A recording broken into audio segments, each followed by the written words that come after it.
What is going on, guys? In today's video I will show you the best class guide in Elden Ring Nightreign. So we are breaking down all 8 classes from the agile melee fighters to powerful spellcasters and everything in between. If you're new to the Elden Ring games or a seasoned veteran looking for your next main, then I've got you covered with all the strengths, weaknesses and playstyle tips for each nightfarer class.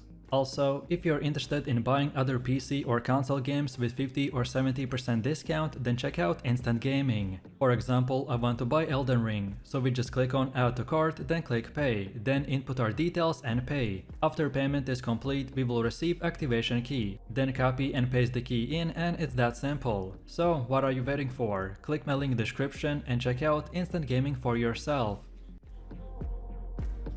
So, first up we have Wylder, who is your go-to choice if you're looking for a versatile melee-focused character that is easy to pick up but tough to master. He's wielding a greatsword, a small shield and his special tool, the claw shot. This wrist-mounted grappling hook gives him incredible mobility, letting him zip towards the enemies and drag smaller targets in or even swing around the battlefield using the environment. He thrives in close combat, dishing out massive damage while staying agile and hard to pin down. Wylder's real charm lies in his flexibility. He's solid in almost any situation, making him perfect for new players, especially with a 6th Sense passive that lets him avoid death. His ultimate ability is a devastating move that can stagger or stun bosses, giving your whole party a massive opening, but it comes with a long cooldown, so timing is everything. While he doesn't outperform other classes, he does excel as an all-around fighter. His 6th Sense can feel underwhelming for veterans, but it's a game changer for new players. With massive strength and dexterity scaling, he turns weapons with pure physical damage or status effects like the blood loss and the frostbite into a deadly tool.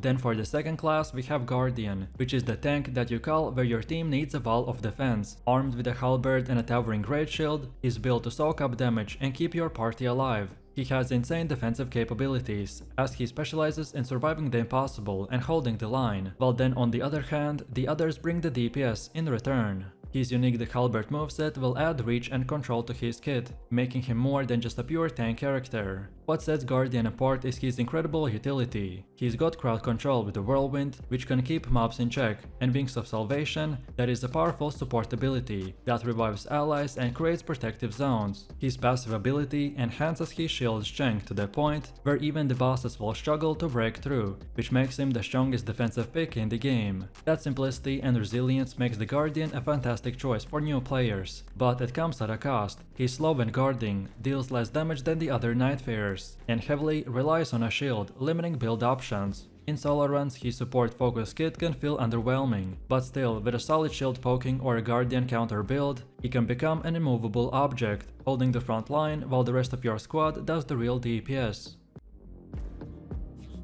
Next up we have Duchess, which is your go-to for fast, stylish and precise combat. Inspired by Bloodborne, she is a dexterity and arcane-focused class, who excels at dodging death literally. Her ability to dodge multiple times in quick successions make her very hard to catch and pin down. With her unique passive, she can chain evasions rapidly, gaining more iframes and fluidity than the traditional dodge roll, which makes her the queen of hit-and-run tactics. Armed with a dagger and cloaking in stealth, the Duchess thrives on a burst damage and deception. Her ability to go invisible and reapply all recently dealt damage, especially the status effects, make her a nightmare for single targets and a powerful asset to any team that are looking to set up devastating ambushes. With a high arcane scaling, she is built to exploit status effects like the blood loss, poison, scarlet root and the frostbite, dishing out damage faster than any enemy can react. But make no mistake, Duchess is fragile. She has low defense, poor survivability and a new weapon type that starts off weak, which means that you will need precision and timing to thrive.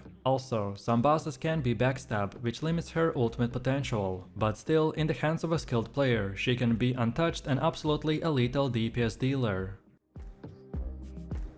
Then for the next one we have Recluse, which is your quintessential high risk, high reward type of spellcaster. As the mage archetype of the game, she is a master of the cursed magic, capable of unleashing a relentless barrage of devastating spells, while supporting her team from the backline. Recluse has one of the highest damage ceilings in the game, but she demands finesse and careful management to reach it. Her unique ability, the Magic Cocktail, lets her chain cast spells while restoring FP, thanks to her powerful passive. Combine this with a high intelligence stat and massive mana pool, and you've got the ultimate glass cannon. Instead of dodge rolling, Recluse glides gracefully out of danger, which is an elegant but risky form of evasion that requires precise timing and strong positioning. Also, be warned that she is the squishiest character in the game. With the lowest defense and the H pull, a single mistake can cost you everything. She is also the hardest nightfarer to learn, needing mastery over elemental residue timing and spell choice to be truly effective. Weapon combat is not her strength, but at range with the right spells and a cataclysm, she is absolutely devastating.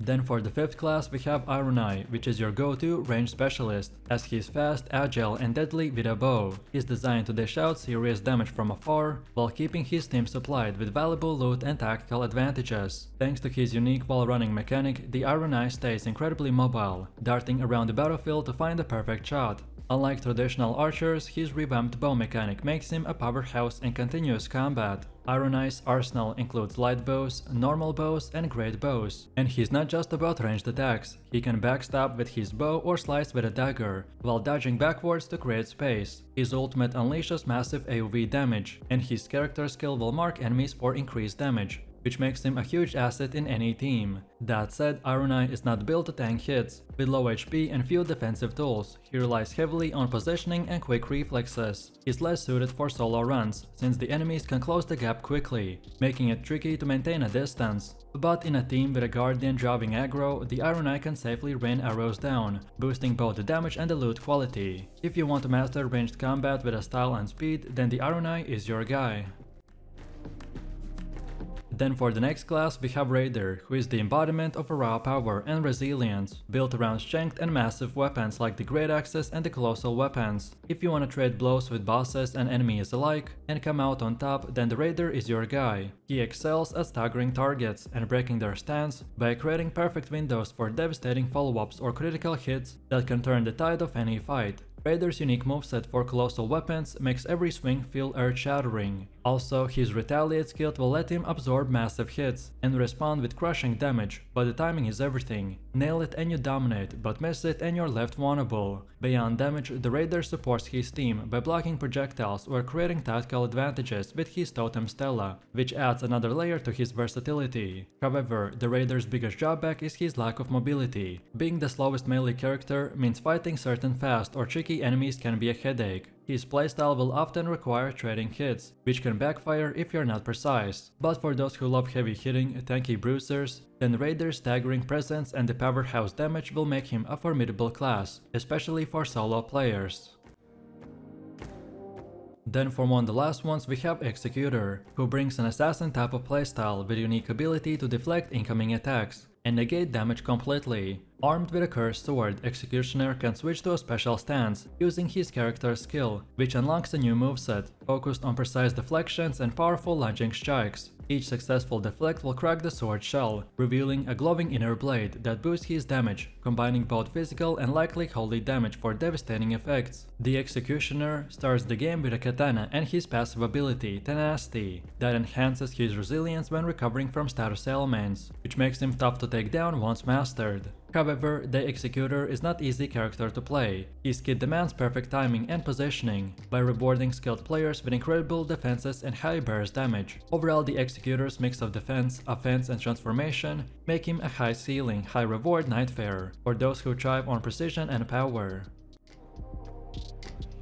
And now for the last class we have Revenant, who is a summoner distinguished by her ethereal appearance. Right now we have no gameplay and very little information about her. However, as a summoner, she utilizes a variation of the Spirit Ash system to summon ghostly skeletons into the battle, providing support and additional firepower to the team. Her abilities and starting equipment remain unclosed, but her role as a summoner will imply a focus on ranged magic and support. Revenant's unique aesthetic and the summoning capabilities will make her a compelling choice for players who prefer a support-oriented playstyle, by focusing on controlling the battlefield with summon allies. Her full potential and the strategies will become more clear when the game releases. So let me know what is your favorite Elden Ring Nightreign class in the comments below. If you enjoyed this, then you definitely don't want to miss my future videos, where I will be showing you the best builds and much more. So click the screen now and I'll see you in the next one.